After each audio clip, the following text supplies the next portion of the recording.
आपके घर पे कोई डकैत आए, आपके पिताजी को मारे पीटे, आपकी माताजी के साथ दुर्व्यवहार करे, आपकी चाची चाचा के साथ दुर्व्यवहार करे, आपके घर पे कब्जा कर ले। आप छोटे हैं, कल्पना करिए आप छोटे हैं, ये सब आपके सामने हो रहा है। आप कमजोर हैं, कुछ कर नहीं पा रहे, पिताजी भी कुछ नहीं कर पा रहे, और आपके घर की नेम प्लेट को हटा के अपनी नेम प्लेट लगा दे। मान लो आपके घर पे लिखा था पवार गृह, सिंधे गृह, पाटिल गृह, यादव, जो भी था, उस पे अपनी नेम प्लेट चिपका दे। अब आप कुछ दिन के बाद बड़े हो गए, आप थोड़े सशक्त हो गए और आपने उसको खदेड़ दिया जो डकैत था, आपके घर पे कब्जा किया था। तो उसके बाद आप उस डकैत की नेम प्लेट हटाएंगे या कंटिन्यू रखेंगे? जोर से बोलिए जरा। हटाएंगे, तोड़ के हटाएंगे। अच्छा, बाई द वे, वो डकैत वहीं मर गया आपके खेत में और वहीं उसको दफना दिया गया और वहां चिन्ह बना दिया गया कि डकैत यहीं पे मरा हुआ था। तो वहां पे कुछ बिल्डिंग विल्डिंग बना के बाकायदा वहां पे रोज जाना आना शुरू करेंगे या उसको वहां खुदाई उदाई करके खेती करना शुरू कर देंगे? जोर से बोलिए जरा। बड़ी छोटी सी बात है, ये कॉमन सेंस की बात है, ये कॉमन सेंस की बात है कि हम कमजोर थे, हमारे घर पे आए वहशी दरिंदे आए, हमारे माता पिता को प्रताड़ित किया, हमारे पूर्वजों को प्रताड़ित किया, हमारे पूर्वजों को मारा, हमारे माताओं बहनों के साथ अत्याचार किया, बलात्कार किया, और उसके बाद हमारे गांव का नाम बदल दिया, हमारे मोहल्ले का नाम बदल दिया, हमारे घर का नाम बदल दिया। अब वो चला गया है तो उसकी पहचान रहनी चाहिए क्या? उसका नाम रहना चाहिए क्या? उसका निशान रहना चाहिए क्या? नहीं। लेकिन उसका नाम और निशान कंटिन्यू रहे, इसके लिए हमारे संसद में कानून बनाया गया। वहशी दरिंदों का नामो निशान चलता रहे, वहशी दरिंदों का नामो निशान बना रहे, उसके लिए कानून बनाया गया। हमारे प्रथम प्रधानमंत्री को 3 बड़ी गंभीर मानसिक बीमारियां थी। पत्रकार बंधु बैठे होंगे तो समझ सकते हैं उसको। 3 बहुत गंभीर मानसिक बीमारियां थी। आज की डेट में युवा बैठे हैं, बाद में गूगल कर लेना। पहली बीमारी होती है नार्सिज्म। एक दूसरी बीमारी है जो मानसिक बीमारी होती है, उसको कहते हैं मेगलोमोनिया। और तीसरी एक बीमारी होती है, उसको कहते हैं स्टॉकहोम सिंड्रोम। और ये तीनों इतनी गंभीर बीमारी है, इसमें से अगर एक बीमारी हो जाए शासक को तो समझो वो देश बर्बाद हो जाएगा। और हमारे प्रथम प्रधानमंत्री को 3 की तीनों बीमारियां थी। उनको गुलामी के नामों से इतना लगाव था कि उन्होंने गुलामी के नाम कंटिन्यू रहे, उसके लिए बाकायदा संसद में कानून बना दिया। आप में से कुछ लोग, बहुत सारे लोग एयर ट्रेवल किए होंगे।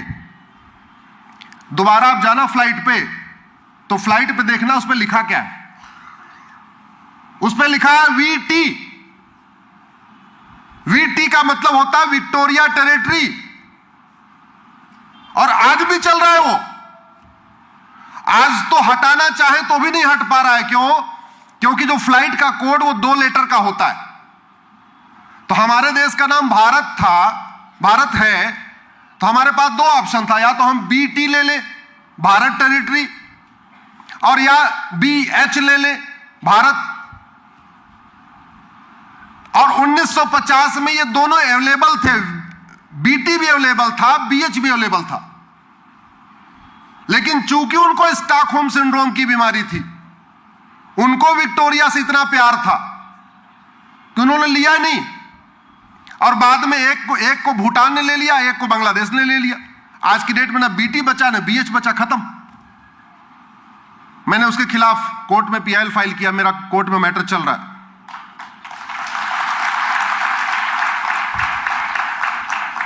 ऐसे ही अरे भाई, लुटेरे आए चले गए, यहां कोई वो अच्छा काम करने तो आए नहीं थे, सनातन धर्म को मजबूत करने तो आए नहीं थे, भारत की संस्कृति भारत की परंपरा को मजबूत करने तो आए नहीं थे, सत्य अहिंसा का पाठ पढ़ाने तो आए नहीं थे। वो क्या करने आए थे?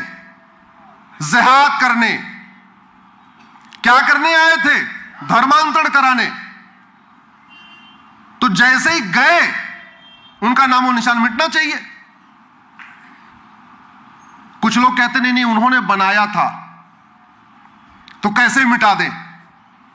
अरे इतने अगर काबिल थे तो जहां से आए थे वहां क्यों नहीं बना लिया? जहां से आए थे एक किला वहां भी बनवा लेते। जैसे यहां बड़ा बड़ा मकबरा बनवा लिया, अपने माता पिता का भी एक मकबरा वहां बनवा लेते जहां से आए थे। जमीन हमारी, मिस्त्री हमारे, आर्किटेक्ट हमारे, पत्थर हमारा, पसीना हमारा, और कह रहे हैं मकबरा उन्होंने बनवा लिया। उन्होंने कैसे बनवा लिया?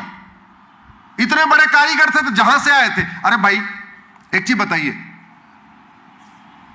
अगर आप संपन्न हो जाएंगे, मान लो यहां संभाजी नगर में रहते हैं, तो अपने गांव में एक आध घर अच्छा बनवाएंगे कि नहीं बनवाएंगे? या गांव में खंडहर रहेगा और यहां महल रहेगा? ऐसा होता है क्या? लोग अमेरिका में कमाते हैं, अरब में कमाते हैं, कहीं कमाते हैं, तो थोड़ा बहुत अपने यहां गांव में कुछ करते हैं कि नहीं करते? बाबर, हुमायूं, तुगलक, गजनी, गोरी, खिलजी, औरंगजेब, शाहजहां जितने हैं, उनके गांव में क्या है? अगर इतने बड़े आर्किटेक्ट थे, इतने बड़े डिजाइनर थे, उनके पास भी वहां मिस्त्री थे, उनके पास कुछ ऐसा दिमाग में था, तो वहां बनवाते। तो वहां तो कुछ बनवाए नहीं, सारा यहीं बनवा लिया। और उसको प्रोटेक्ट करने के लिए 1954 में नेहरू जी ने कानून बना दिया वक्फ एक्ट, और 1958 में कानून बना दिया एंशिएंट मोन्यूमेंट एक्ट। ये वक्फ एक्ट बना दिया लैंड जिहाद करने के लिए, और एंशिएंट मोन्यूमेंट एक्ट बना दिया उनके गुलामी के निशान कोई टच न कर पाए, वो कंटिन्यू रहे उसके लिए। एक बार सर्वे करा लेते, कानून बनाने के पहले ये भी तो दिखवा लेते कि जिनकी बात हो रही है इनका है, ये इनका है भी कि नहीं है। पहले सर्वे करा लेते कि जो गुंबद है उसके अंदर क्या पड़ा हुआ है। कानून बनाने के पहले एक बार ये भी तो दिखवा लेते कि भाई यहां कोई मूर्ति तो नहीं है, यहां गणेश जी का चित्र तो नहीं है, यहां दीवारों पर कोई भित्ति चित्र तो नहीं है। कुछ नहीं किया, सीधे कानून बनाया, बोले ये ठीक है, ये सब इनका इनका इनका इनका। डॉक्टर को वेतन भत्ता किस काम के लिए मिलता है? जिंदगी देने के लिए, मारने के लिए। ड्राइवर को वेतन किस लिए मिलता है? गाड़ी सुरक्षित कराने के लिए या गड्ढे में कूदाने के लिए? सुरक्षित चलाने के लिए। मिस्त्री को आप दिहाड़ी देते हैं किस लिए? अच्छा घर बनाने के लिए या टेढ़ा मेढ़ा दीवार बनाने के लिए? अच्छा करने के लिए। तो सांसदों, विधायकों, मंत्रियों को वेतन भत्ता, गाड़ी बंगला किस लिए मिलता है? देश विरोधी कानून बनाने के लिए या देश के लिए कानून बनाने के लिए? और जिन्होंने ऐसे घटिया कानून बनाया, उन्होंने देश के साथ खिलवाड़ किया, देश के साथ गद्दारी किया कि नहीं किया? दुर्भाग्यवश इसके ऊपर जागरण नहीं है। इसके ऊपर जागरण होना चाहिए, जागृति होनी चाहिए। और मैं बार बार कहता हूं, हम 600-700 साल गुलाम जानते क्यों रहे? हमने सोचा लड़ने वाला काम तो केवल मराठों का है, लड़ने वाला काम केवल छत्रपति शिवाजी का है, लड़ने का काम केवल पेशवाओं का है, लड़ने का काम केवल क्षत्रियों का है। अदरवाइज उस जमाने में ऐसा कोई घर नहीं होता था जिस घर में एक भाला, एक गड़ासा, एक तलवार, एक गदा नहीं होती थी। उस जमाने में गरीब से गरीब के घर में 2-4 लाठी होती थी। अगर गांव के गांव निकलते तो मुगल यहां टिक पाते क्या? अगर गांव के गांव निकलते अंग्रेज टिक पाते क्या? जब अंग्रेज ईस्ट इंडिया कंपनी वाले पहली बार आए, वो 300 लोग आए थे, और जब वो उतरे बीच पे समुद्र के किनारे, उस समय 10,000 लोग वहां खड़े हुए थे, शाम को घूमने टहलने गए थे। अगर एक एक पत्थर उठा के मारते, भाई कौन आ गया, कहां से आ गया, तो वापस नाव चली जाती कि नहीं चली जाती? चली जाती। वो गलती कहीं आज भी हो रही है। आज भी हम सोच रहे हैं कि ये वाला काम आरएसएस का है, ये वाला काम बजरंग दल का है, ये काम विश्व हिंदू परिषद का है, ये काम अश्विनी उपाध्याय, हरिशंकर जैन, विष्णु जैन का है, ये काम बीजेपी। अरे भैया, सबका काम है भारत को बचाना, भारत की संस्कृति को बचाना, सबका काम है।